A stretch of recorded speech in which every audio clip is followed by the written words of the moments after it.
Welcome to our final special of March. We are bringing you Getting Lucky by Sarah Spade. See a penny, pick it up, all day long, you'll have good luck. Maddie. As if. When I find the weird golden coin during a trip into Boston, I pick it up and stick it in my pocket. I don't think anything of it. I'm too busy fuming over the dark-haired, green-eyed bartender I just met. Sure, his Irish accent is to die for. But though he was handsome, he was rude, and I refuse to give him another thought as I drive back to Salem. Until my front doorbell rings later that night, and suddenly, there he is. That coin I found? It's his. He came all the way to my house to get it back. Then he actually has the nerve to suggest that I stole it from him. Me? Seriously? As outraged as I am, I can't help but think he's some kind of creepy stalker. The truth, however, is much worse. He's, a leprechaun. Honest. The coin I found, it's his amulet. By finding it and offering to give it back, I supposedly triggered some weird rule that says he owes me 3 wishes. And with a stubborn set to his hard jaw, determination in his gaze, he refuses to leave until he's granted all 3 of them. Now, if only I could wish that he would disappear, or that I really mean it when I tell him I want him to go. Killian. Leprechauns are supposed to have all the luck, but I'm not a full-blooded leprechaun. I'm only half. And the half that I am is one hell of an unlucky schmuck. Nothing goes my way. Ever. I've gotten used to it. I've given up hoping that it'll ever change, or that some of my dad's magic will rub off on me. In fact, I've tried to turn my back on my heritage. I got a job working at an Irish pub in Boston. Okay, so maybe I do like to torture myself a little bit, especially since it's my dad's pub. And gave up on the tiny amount of magic I had. Until St. Patrick's Day. Until I lost my amulet. I might not be a full-blooded leprechaun, but there are some laws I do have to obey. I have my own pot of gold hidden in my apartment. I wear a red coat, go socks, and if I'm captured or my amulet is stolen, I owe the wily human who messed with me 3 wishes. Enter Madison Scott.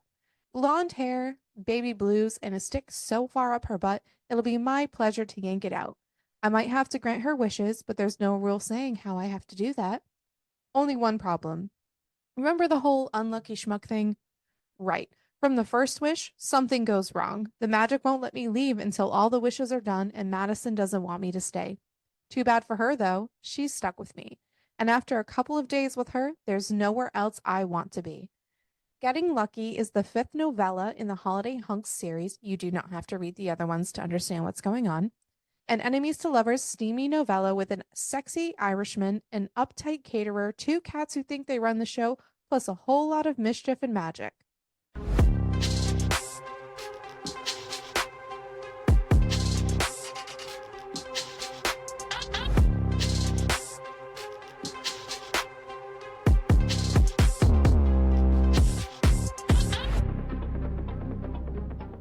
How's your sunburn? It hurts. It's not better? It's slightly better. Oh, that's a bummer. I was hoping it would be like the magical fix of the next day, like you were hoping. Normally it does, but no. Yeah, bummer. I am in misery, actually. And I had to plug my Kindle into my computer so I could read. Oh, because it was dying. Yeah, it was at like 12%. Yeah. I need to charge mine probably tonight. Oh my goodness. Life. Happy March. So I think it's funny The that last when the we last were, special of March. yes, when we were looking for specials for March, the book or one of the books that I brought that we ultimately used last time, I did not expect it to be so unhinged as it was. And then going into this one, I went into it thinking or expecting it to be super unhinged Because I because, usually bring the unhinged stuff. right, I come to expect super unhinged from you. This was not. It was not. It was cute. Yeah. So It was short and it certainly wasn't what I was expecting. But I thought that was so funny. It was like, wait a second, we kind of switched specials and we swapped like specials for the unhinged moment. I know. Doesn't happen that often. And No, going forward, who knows? It might not happen again. because it's like never again, biatch. You Uh, will not take my Actually, unhingedness. I don't know because the Yeah, specials we have lined up what I for brought to next, April is pretty. what she brought to April, I don't even think I can top. So, though I take that as a personal challenge that maybe I should try to top it, but I can't for April. So this week on our final March special, and excuse me if I sound exhausted and dead to the world, it's because I got super sunburned and I want to die. So we're reading Getting Lucky by Sarah Spade. And it's funny because when I was looking up Sarah Spade, just because I was pulling the book up, she writes a lot of books that are just, I believe, mostly paranormal. Shifter? Something? I think when I was looking her up, I mean, I would classify this on the yeah, paranormal scale. So, it was just interesting when I was like looking at yeah. the books themselves. She mostly like focuses on fated mates, Greek god, romance, and romantic suspense. But like she has this whole series about she's got like a Claws and Fangs series. She's got Demons series book. Like so she does like a lot of that. So it was interesting seeing people like just both people on the cover of a book instead of one person, one non-person. Anyways, so typically for specials, we always like to kind of pick books that aren't super well known usually. We kind of pick a lot of hidden gems or super obscure books that not a lot of people have read, and we read them and then we bring them to you so that you can also enjoy them. And you know what? This book was enjoyable. I highly enjoyed it.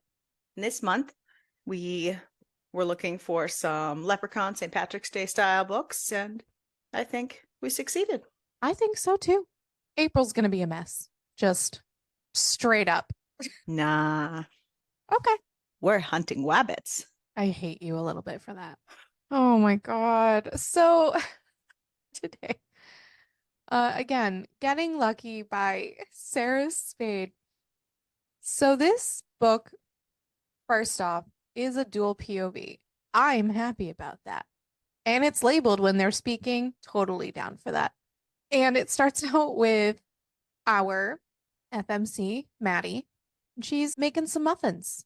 And something is clearly going on with her friend Sheila and Sheila's boyfriend, Cole. And Sheila is also not only her like best friend, but also a business partner. So it is clear from the beginning of this book that Sheila and Cole must have been the main characters of the previous book in the series. But I It would make understand this is sense. a novella. However, the way we've complained about this 7,000 times, the way that they are written in, we are supposed to know their story and we are supposed to know who they are right off the bat. See, I didn't feel that way. I did. They dropped all kinds of little hints and stuff and like, oh, just grumbly about, oh, just she can have somebody just come into the company and all this stuff. Like there was clearly a story. No, I didn't feel that way, but I also, it's a novella. I And didn't like I really said, care. I get it, it's a novella, but if you're gonna call it a standalone, have it be a standalone. Sheila is also Maddie's business partner, and it turns out that Sheila apparently forgot to pick up a supply order. So they are catering for a party, and they promised that they were going to make Guinness bread and beef stew because, in case you didn't know, this book is taking place around St. Patrick's Day. Congratulations. And they need a specific Guinness to make this bread. Sheila is very particular about the Guinness she uses. When I was reading it originally, I was a little annoyed because she said, I need Finnegan's Guinness. And in my brain, didn't realize until I read a little further along. I was like, there's only one brand of Guinness. Guinness is Guinness. No, it's because it's a specific pub's like their Guinness that they do. But in my brain, I was like, Guinness is Guinness. There's no other brands, but it's just because of the specific pub I had made the comment before I continued reading. And apparently, Sheila had ordered it ahead of time, but she forgot to pick it up. Cole calls Finnegan's because, he's going to take care of this. So he calls Finnegan's and they learn that they are super, super slammed and they're not sure how much longer they're going to be able to hold on to it. So they kind of need to go get it now. Because again, St. Patrick's Day, that is when a lot of people drink Guinness. And if you're holding on to all of this shit so that you can make bread with it, you can't just leave it there. So Maddie, though, offers to go pick it up. Why? Because she doesn't want to waste any time. She says She may hate going into Boston, but she's also a control freak. And she knows that if she sends Sheila and Cole, they'll lose time doing a bunch of shit. So it's just makes way more sense to send herself than to send those two. Well, she says that they have so much stuff to do for their own business that it's stupid to send two people, because if she were to send Sheila, Cole would tag along. And that would now take two people away from the long to-do list at her place. So it's stupid. So it would make more sense for just her as one person to go versus having two sets of hands leave their long to-do list from their work. As she's driving in, this drive is taking forever. Then it hits her. St. Patrick's Day in Boston. Yeah. So super fucking nightmare because as most people should know, St. Patrick's Day in Boston, huge fucking deal. And they usually do a giant parade. But thank God that this pub that she needs to go to is not in the heart of South Boston because that would make it even fucking worse. She finally arrives at this bar. Thank fucking God. But she has to double park outside because there's literally nowhere else to park. And she super needs to get this beer, so whatever, let's just double park. So she walks into the bar and she is greeted by this gorgeous man behind the bar. And he is tall, he has dark hair, super green eyes, chills little as fuck, and he has a super Irish accent. Turns out that Finn, who is who they were trying to get, who's the owner of Finnegan's, isn't there at the bar, which is who she needed to meet to go pick up the beer from his Finn. He already left for the airport. He's in Ireland. So he warned them that he was going to be leaving soon, but apparently he had already left. Yeah. So she's kind of stunned, and she is also a little mad because the dude behind the bar is super fucking rude to her. And She she's says, super why is it that the good-looking guys are either taken or gay or complete assholes? And I mean, she's got a point. she's also rightfully mad at him because, yeah. And then she gets a little sassy with him and says, yeah, because I am sure the owner of this establishment tells you everything. And he just grins and says, you'd be surprised at what the boss tells me. So you want to fill me in while you're really here besides staring at me? Which she was, but like, dude, you don't need to call her out like that. Come on. So she's He's a kind of little like, arrogant. he's a little arrogant. He's very arrogant. She's a little taken aback by him catching her doing that, but I guarantee you this woman was not fucking subtle about that at all. And, he's also super sassy and rude, and he says, looking is free. If you want to do more than that, then start by ordering a couple of drinks. Also kind of fair, like if you're going to be at this bar. But he also has not taken any like he hasn't really asked her why she's there. So, or tried to help her in any way. or no, not at all. Not the right thing to say though. So she says, make sure to let Finn know that we're grateful for our partnership in the past, but we'll no longer be ordering your beer for our catering business. And you know what? Fucking good on her. Because if you're going to be rude to somebody, you're going to lose the business. So then another guy overheard this happening and he just like pops his little head out. And his name is Jeremy, by the way. And he just asks if she was Sheila and had a dude call earlier about getting a lot of Guinness.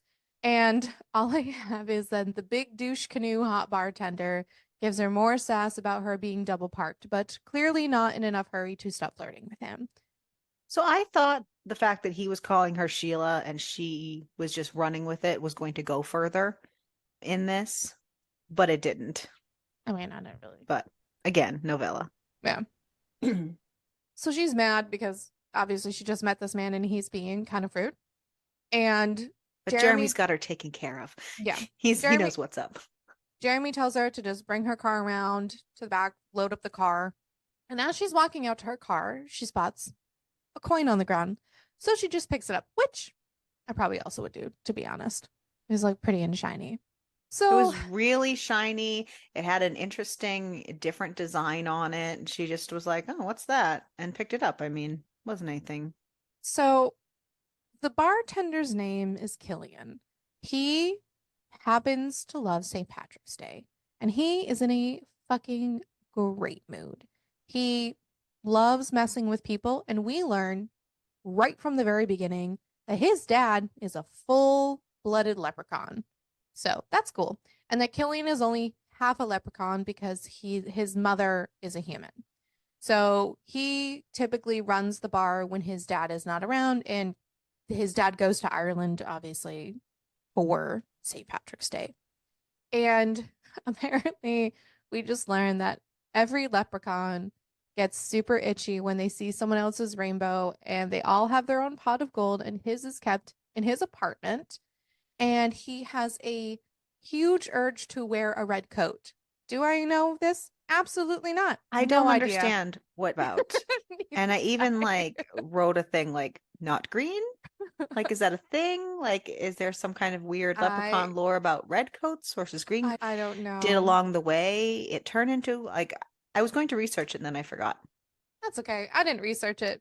I mean, it works out for him because he lives in Boston, home of the Red Sox, so he can get like red literally anywhere. And as far as his accent goes, if he's tired, stressed, or really horny, he sounds like the leprechaun he's supposed to be. So his Irish accent gets like so much more out there with those three things. He also has, Apparent oh, go ahead. Apparently leprechauns were originally depicted wearing red, not green. There you go. There's your history lesson, folks. He also has like the worst luck ever, which is not, leprechauns are usually lucky. So here we are. He's sitting there thinking about the fact that he could be in Ireland, which would have been super terrible for him because he does not want to be there. And thinking about Maddie, he all of a sudden realizes that his amulet is gone. Oh, that's not good. He is not even supposed to be able to lose it. Like that's the whole thing with it. He literally changes pants, it appears in new pants. Like this thing never leaves In his him. pocket. Whatever. I loved it. It appears in new pants. New pants. If it's in a pocket of a sweater, it is never supposed to It's leave him. always Like yes. no matter what. And you know, Jeremy pops out and makes sure that he's okay. Obviously, he's not. This He's man is panicking. also super horny because apparently it's been a while since he's banged anybody. And usually he just uses his accent to pick up women, but he did a lot more of that in his 20s. But now that he's in his 30s, he's starting to get a little bit more picky about the women he brings back to his bed. And obviously, being around St. Patrick's Day, fucking So he can he's getting lay that woman. closer to 30. I want to note that specifically because it matters towards the end for me. Okay, I'm glad anything in this book mattered to you. One of us just likes to have a good Because time, he the other said one now that has he to. was approaching 30. Oh, Yeah. yeah. Well, so, Well, I'll say it anyways, now, whatever.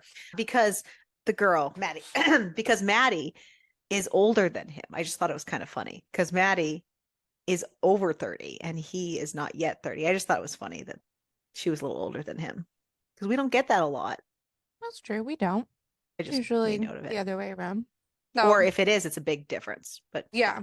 So, but now that he can't find his amulet, he's even more pent up. So he's horny and frustrated because he can't find his fucking thing. And he ends up snapping at Jeremy. But then he does feel really bad and he ends up apologizing. And Jeremy's like, you know what? You can take off. I got this. Don't worry. It's not busy right now. It'll just be end up being busier later on. And Killian really makes sure to tell him that he does not tell his dad that he is like peacing the fuck out. So he heads out. Maddie, in the meantime, is headed back to the business, beer in tow. And, you know, as she's playing with this coin in her hand, in her pocket, she just, you know, she just wishes that she had someone who loved her the way that Cole loves Sheila. A human person, a man. A man, because she's very specific that she has women that loves her, but she wants a man to Yeah, love her like that. She just wants a man to love her. yeah. She's also closing her eyes while she's doing this, sitting at a traffic light. Beep. Please don't do that.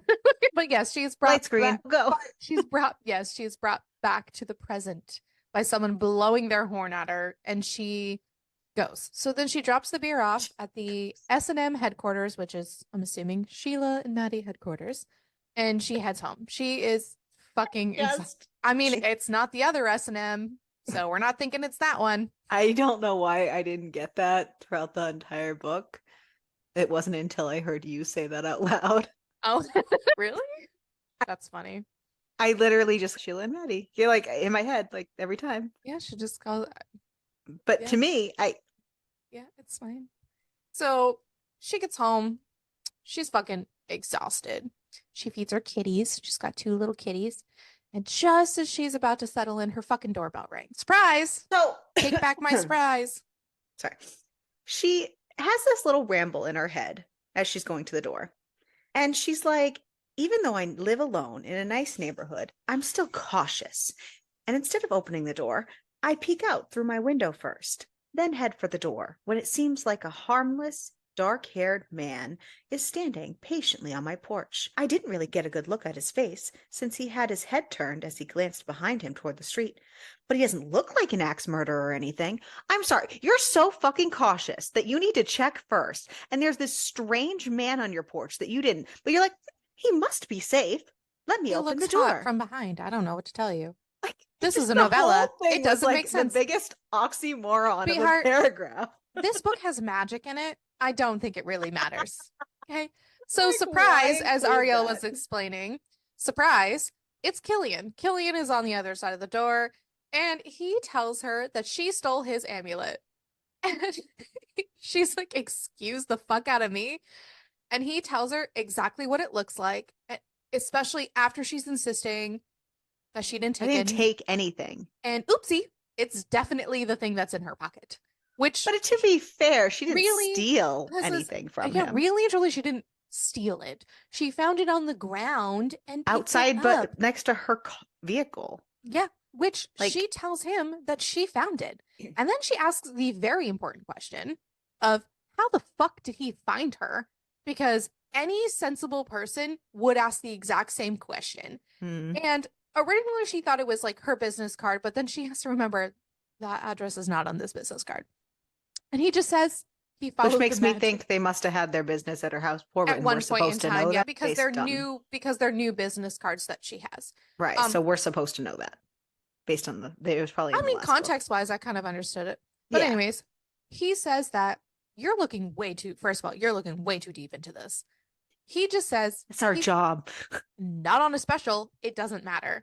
He says he followed. Really, Ariel? Do you want me to look super deep into the first April special? Yes, I do. Cool. It'll take me an hour. I plan on it. So, anyways, he just says that he followed the magic, which all I could think about was follow your nose. It's Fruit Loops, right? Follow your nose wherever it goes. Funny story, I actually had Lucky Charms this morning for breakfast. So Magically delicious. but he needs to get inside her house. So he tricks her a little bit. She's so dumb. He just goes, "What's that?" And she's like, "What?" And he fucking comes into the house. What? Where? Then he gets in. And she's getting mad at him for pushing her way into the house. And she swears at him. She naturally spices her sentence with naturally flavoring words. And he doesn't like that very much. He's like, why are you talking like that? Like, for her, a lady kind of thing? Like, what are you doing kind of thing? And she's, just because I'm blonde and a chick doesn't mean I can't use a perfectly valid word to show you how fucking crazy you're making me. Now go. And So funny. I just like, true. Like, Yeah. don't you tell me how I can season my sentences. Thank you very much. Yeah. And he does admit that he's a leprechaun straight up to her. And she fucking doesn't believe him. Understandably. But he had wanted to come inside because he wanted to be able to prove it to her without her neighbors seeing this. And he tells her that stealing his amulet has consequences. So he decides to prove it to her. So these next little bits made me fucking cackle out loud. So in order to prove it to her, he decides he's going to shrink himself down to 6 inches tall. What he does not account for is the cat. He can't really defend himself because he is 6 inches tall. And the cat wants to eat him because he is small. He looks like a little Um, plaything. I know. So he just decides to, because he wanted to stay 6 inches tall as long as he could so that she couldn't play it off as just being like mind tricks. He actually told us that he's actually not very good at being a leprechaun, and he's actually not very No, but good at he using did magic. also say he didn't want her to think that it was just mind tricks that he shrunk Right, down. but That's the why. reason why it took him a minute, like it Oh, I was don't care about because he that was part. I'm trying to. saying like he also did want to stay down because of there's multiple reasons that he did it. So he decides to grow back to his full height. So he doesn't get eaten by a cat. I mean, I wouldn't want to get eaten by a cat either. 100%, so he didn't get eaten by a cat. That was the only reason. She is shocked, which obviously she does admit that if she had seen him do that at the door and not inside her apartment, she would have punted him, which is fucking Would have made this hilarious. story much funnier, It was so funny. personally. It was so funny. She is spiraling in her head, going from trying to rationalize everything to holy fuck, leprechauns are real, and like back and forth with it. It was I'm so funny. sure you're a fine leprechaun man, person, whatever. Yeah. And and like he makes a quip that like she should have just warned him about the cat. And she's like, well, you could have warned me about being a leprechaun. And he goes, half leprechaun. And that he did try to warn her ahead He of did, time, to be but fair. she wasn't fucking having it. Fair I mean, point. So she decides that she's going to hand him the coin back because she really didn't steal it. But apparently, she can't give it back because she has 3 wishes. Every time she goes to hand it back, it appears back to her again in her pocket. So he can't take it back. So her first wish is for a banana, which is like, excuse me, a banana? Like, what the fuck? Her first wish is a banana, but it doesn't appear. And then he asks her if she made a wish before because his magic can only handle 1 wish at a time. She swears that she didn't, but he can't leave until all of the wishes are done. So he's staying and he plops his ass down and he gets comfortable. And she says that she wishes he would go away. And he responds with, well, I wish you hadn't walked off with my amulet. Now tell me which room is the one you'll be letting me have. And, Mhm. you know, she's not happy about that situation and at all about the situation of him staying there. And again, she keeps trying to give him back the fucking amulet. Things keeps appearing in her pocket. And he explains that it's not just gold. It is a sign of a promise and that the wishes are a reward for bringing it back to him, even though she's not bringing it back to him. He tracked her down. But it is also super bad if he doesn't have it because he can't be him without it. Killian decides that he's going to It's call his like dad. the soul of their leprechaunness. Yeah.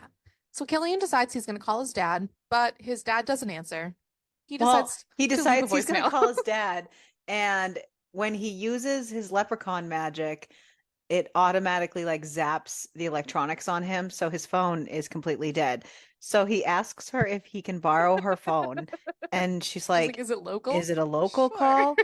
And he's just, yeah, like, cause weird question, like for a cell phone and whatnot. But he's like, yeah. And then she leads him to the kitchen to her landline connected to her wall that is a corded phone. He's like, at least it's not a rotary phone. Because by the time I dial all the numbers to Ireland, this situation might be fixed. So to prove to her further that he can't leave her, basically, he goes outside and he starts walking past his car and he's trying to get further from her and his amulet. And the further away from her and the amulet, he gets cramping. And as he keeps going further and further, it just gets worse and worse. And it's so bad. Like this poor man is about to vomit with how much pain he's in. And then as she gets closer to him, the pain just like eases up. So it's very funny. I do like the fact that he's like in intense pain and almost vomiting. And she runs towards him, and yeah, everything eases up, and he's instantly better with her by So his side. So yeah. So Maddie doesn't sleep well that night at all. And she finally wakes up. She looks in the mirror and her hair is vibrant fucking neon green. I would be pissed. Oops. I would be so mad. She's so mad at him. She's Yeah. like, "Why did you do this to me?" And he's like, "It wasn't me. Yeah. It was It great. must be because you've had my amulet for too long or something." Who the fuck knows? He did. He no. There's no explanation to There it, by the really way. isn't. That's the only I was like, I have no idea what's going on. I was just here for it. So 6 days later, Killian is still at Maddie's house. He's gotten He is, into her puzzles. yeah. She's He not that happy about it. She loves no. puzzles. And he is feeling the chemistry between the two of them, and he wants her bad. She told Sheila that she's had the flu all week and that she hasn't been able to go into work. And she's starting to feel better. So she's sending her little things that she can cook at home, but he cannot cook anything at all. So he can't even help her. But he is drawn to her and he doesn't want to be not around her. A, because of the whole amulet pull stuff, and B, because, you know, he's liking her. So while she's cooking, he's just like hanging out in the kitchen with her and like irritating her. And then he's taking her puzzles over and irritating her that way. And he's just pushing his way slowly into her life over the course of these 7 days. Yeah. But she's kind of letting him too. Like they've started to do puzzles together a little bit. And her hair has softened now to an olive green instead of like the bright neon. But, that's good. But Killian has had the best luck ever since being around Maddie because obviously, like prior to this, his luck has always been really shit, especially being a leopard. Only Yeah, bad he has the thing, worst luck ever for a leprechaun. yeah. He has no idea why. He's like, so weird. It must be because I'm half leprechaun because my dad has great luck. But the only bad thing that has happened to him is that he's stuck so close to Maddie, stuck so close to Maddie, and she wants him gone. Is And he that starts really to, bad luck? I mean, I don't think so. He's starting to feel like she could be it for him, and he is literally desperate for her. The other girls that he has been with were just in flings. And as he's quote unquote helping her with some cooking, she asks him to hand her a bowl. And he purposely hands her the wrong one. He knows the difference between salt and sugar, and he purposely hands her the wrong one. And when she grabs it and she goes, "This is the wrong one." So when she turns around, he makes his move. And he like grabs her and spins her around and then kisses her. And like she doesn't fight it. And then she also starts kissing him back. And this just sets shit loose. So this is the only time that I got like super irritated with the writing of this book because most of this section was done in like present like tense and like I pull her back, I wonder like this, you know what I mean? I spin her around, I angle my lips and all this stuff. And then all of a sudden there's this weird paragraph in there of all past tense, like I kissed her. She did this and that. And then it's just kind of odd the way, and then it switches right back. Her chest is heaving. I stare. It's So my only thing would be maybe he was thinking back on I kissed her and like I don't know. I don't know. I don't know. it's a random paragraph in there that almost like it's odd. And I had to like read it like 3 times that little section because I was like, this is weird. Gotcha. Yeah. So sorry, continue. So yeah, he lifts her up and has her wrap her legs around his waist. And they make out for a little bit. Then they decide they're totally gonna do this thing. It's a bad idea, but like, fuck it. It's a bad idea, right? It's a bad idea, right? Oh my God. So he is like, oh, hold on a second, pause. And then not us actually pause, but he pauses the moment, runs to his bag and grabs a condom But because then he's like, I'm used to getting laid the same night I meet an attractive woman. Coming too quickly, finishing my time with her before it's really begun. It's a serious concern. man, He's so worried.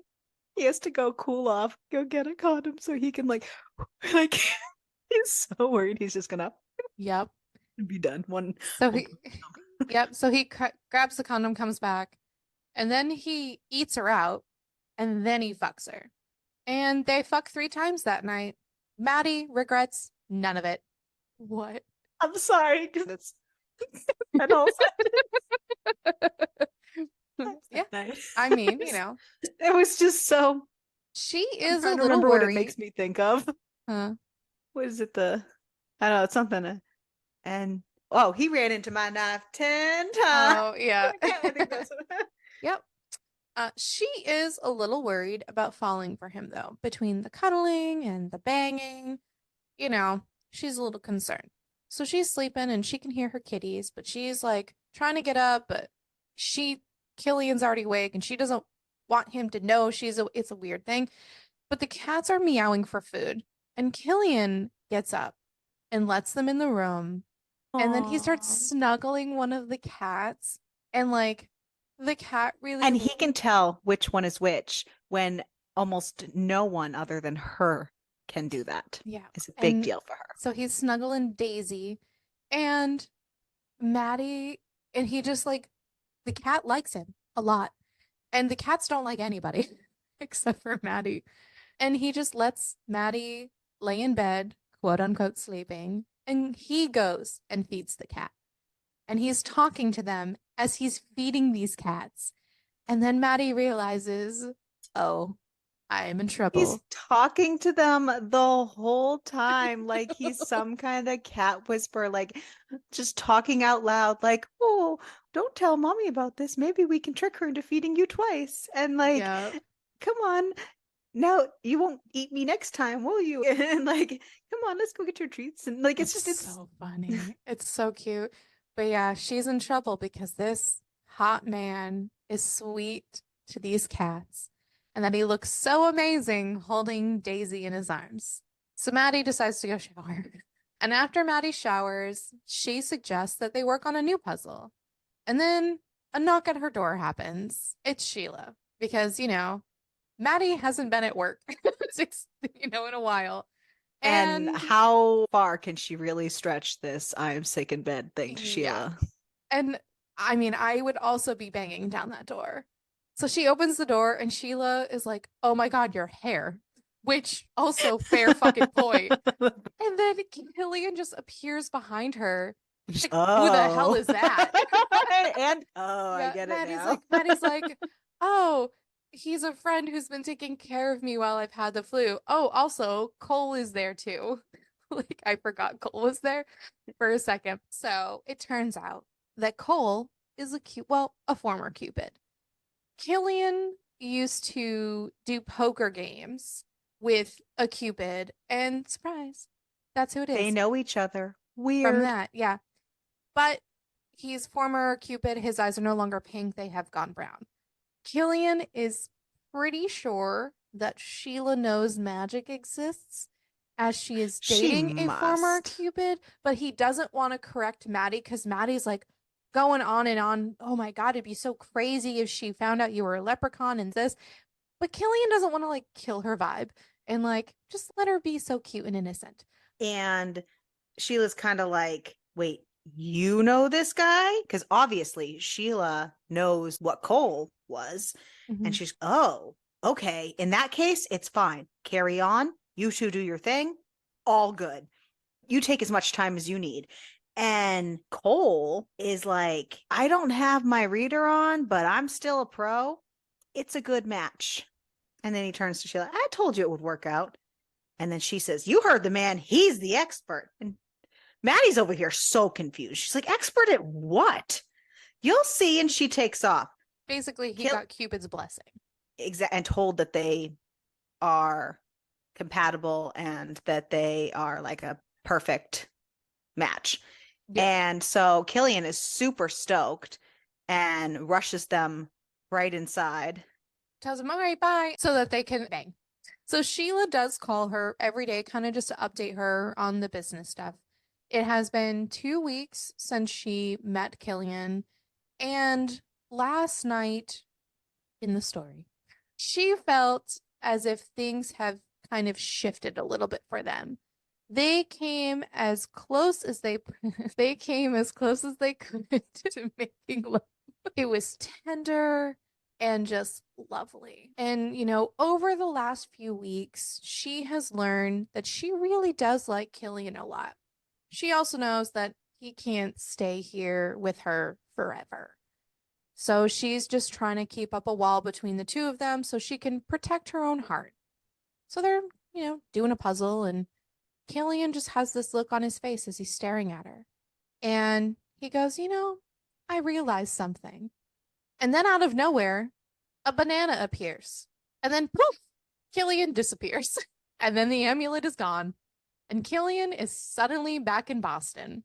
She realizes, shit, my wish, the banana, like that was my wish. And oh no, I wished that he would disappear. He would go away. That was my other wish. So she frantically searches her pockets to make another wish, and she can't find the amulet anywhere. So, But she keeps wishing anyways. yeah.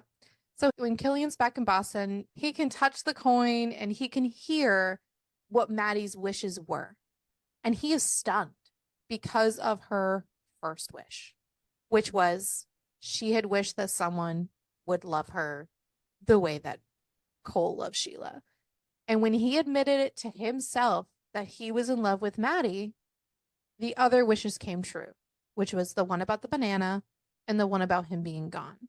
And then his dad shows up and asks Killian what's wrong because clearly he's in a mood. And he explained what happened. That he was thought he was falling for a girl, and a Cupid even said that he was, and that and then he was like, spiraling because he's like, oh, the feelings aren't even real because the amulet is making this wish happen, like because he has to fulfill the wish, and that he had to grant it, so the magic had to have made him love her. And his dad makes him sit his ass down and is like, did I ever explain to you how I met your mother? Not like the show though. So Mhm. his mom had been the one to find his dad's amulet, and that the amulet is the token of their heart, and that it wasn't ever really his, and it was just waiting for the woman that it belonged to. So, while yes, it's the magic's fault, but the reason that he is half leprechaun is because he hadn't met his soulmate yet. His other half. Yeah. And then it sinks in because that means that Maddie is his. And the reason his dad never told him about this whole thing about like that's why he's half a leopard is just because he needed to learn it himself. And that even his bad luck was because of not having found this person yet. But his luck had turned around once he met her. Case in point. Then boom, Killian shows up at Maddie's apartment. Magic. She lets him in to get his stuff because obviously, he left all his stuff there. She he comes back. She leaves him to go do his stuff so he can get all his stuff. She comes back and he's got Daisy's cat carrier in his hand. And he just says that he's bringing her and the girls home with him He's like, do you because have another carrier? Like, how are we going to work this? I don't want them to be cramped in one. yeah. And he goes, and he's like, my place is huge, and but if you don't want to come to my place, like we could stay here. It'd be a little bit of a tight fit, but like we could totally make it work. And she's fucking confused. And obviously, and he tells her that since she let him in her bed, it had been his goal to stay there. And says that they're going to be together, and she already used her wish to get rid of him, but the magic's his again, and it's stronger. And also, the commute to Boston is only like a half an hour, and she is never getting rid of him ever again. And that she's never seen anything until she's seen a leprechaun in love. And then they kiss. And then the love part hits her in the brain. And she's just not even gonna question it because, you know, whatever. And then boom, the book is over. And there you go. They got lucky. Yeah, they did. So, who was your favorite character? Maddie, probably. I did like her a lot. I'll Yeah. agree. Who was your least favorite? Not that there's really too much. No, there's not that many characters. I'm gonna say Killian's dad. Yeah. Kind of left him in the dark a lot. Yeah. Even when he was like calling him for help. Yeah. Not cool, bro. Not cool, Because bro. he thought it was funny.